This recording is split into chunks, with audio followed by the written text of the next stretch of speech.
Washington has stepped up its criticism of the way Israel is carrying out its military offensive in Gaza. The US Secretary of State Antony Blinken said there is a gap between promises to protect civilians and what is happening on the ground. Israel maintains that it's taking steps to minimize harm. The UN's top aid official has said there's no longer any meaningful humanitarian operation in southern Gaza. But officials say there are promising signs that an Israeli border crossing, Karem Shalom, could soon be open to improve the flow of aid. It comes as new images appear to show dozens of Palestinian men stripped to their underwear with their hands tied behind their back, being held by Israel Defense Forces. These images are at the beginning of Jeremy Bowen's report. A warning, you may find them disturbing.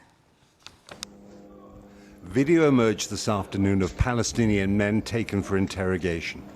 BBC staff recognized the town of Beit Lahia in northern Gaza, and we've geolocated the video there too.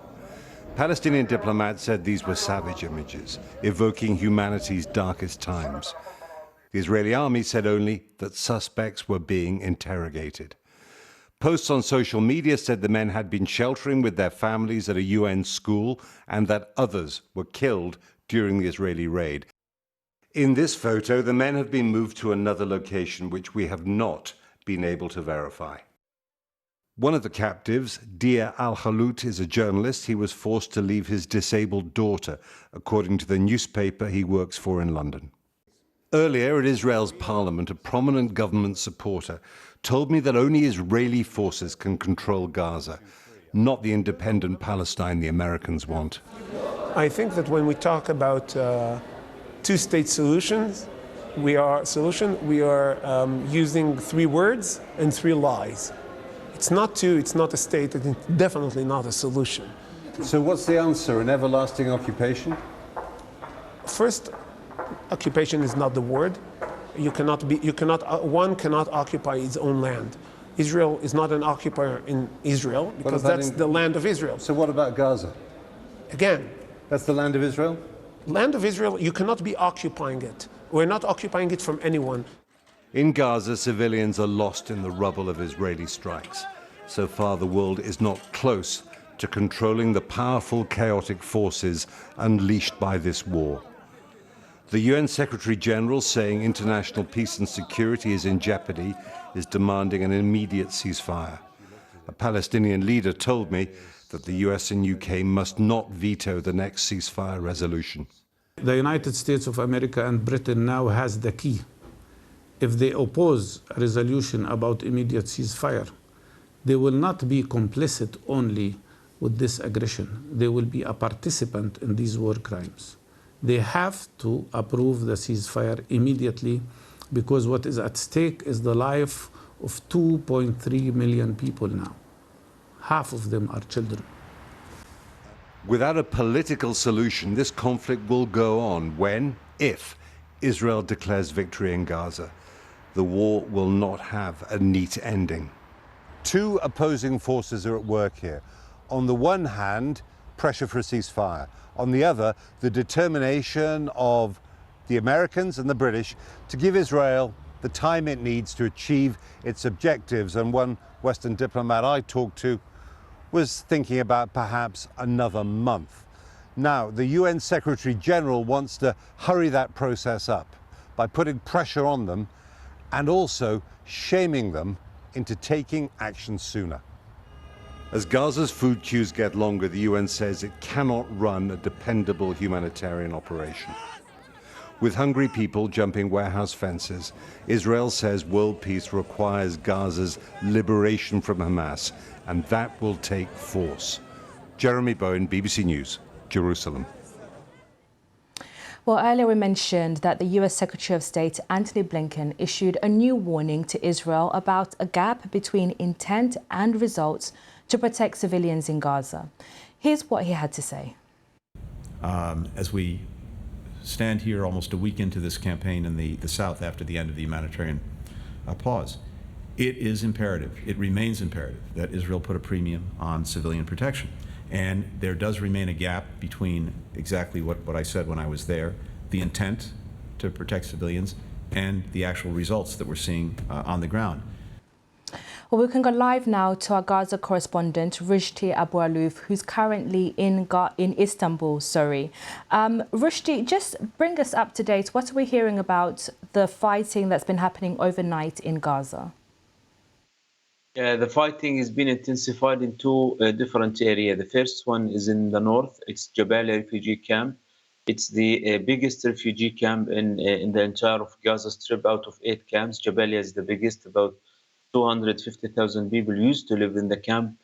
Many of them, or hundreds of thousands of them, will left the area.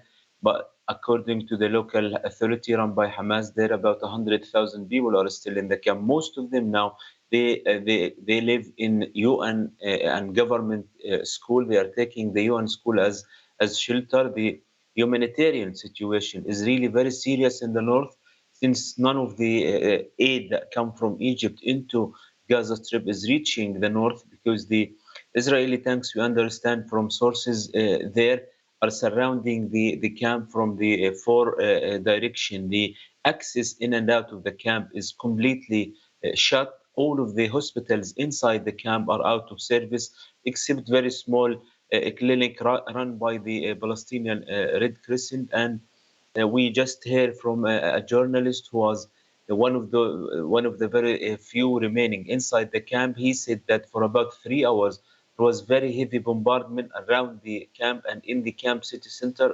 Another video he shared in social media showing a huge destruction in a mosque and a building in the camp city center. Also, he said that the Israeli tanks are firing gas and smoke bombs inside the shelters, where thousands of Palestinians are taking the UN school as shelters.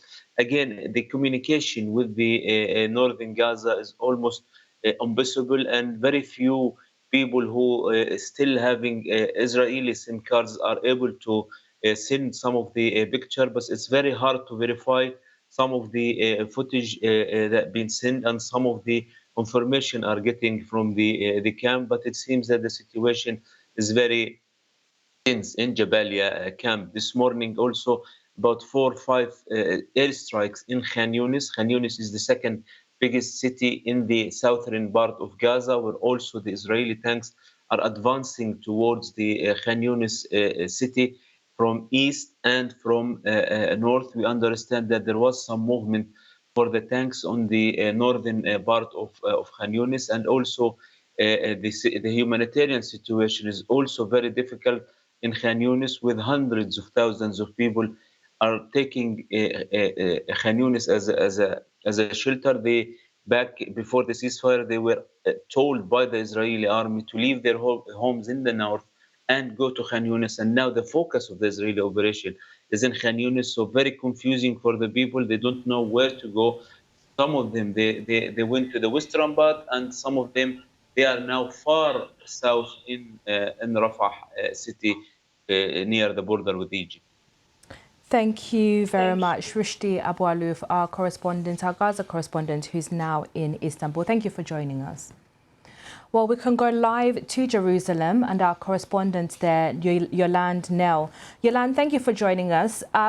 Let's talk about the Kerem Shalom crossing, because Israel says it's going to open this crossing that it has into the Gaza Strip. Just how significant would this development be? Well, it's really hoped that this will streamline the movement of aid from Egypt into Gaza, where, of course, people now are desperately short on basic supplies. And what we've seen since the breakdown of that truce 1 week ago is really the number of lorries dropping from about 200 lorry loads of aid going into Gaza each day down to fewer than 100. And so the UN, Egypt, others have been calling really for weeks for Israel to open its Kerem Shalom crossing, at least for the screening of goods to take place, the security checks which Israel demands. The Kerem Rem Shalom crossing is where, prior to the war in Gaza, most of the supplies that went into the Gaza Strip each day, hundreds of lorry loads of supplies, were going in. And so it is really customised for those inspections to take place. So we understand this development is due to take effect within days, and it's something that Washington has really been demanding, has been negotiating for weeks. Thank you very much. That's our correspondent there, Yolande Nell in Jerusalem. Thanks for joining us.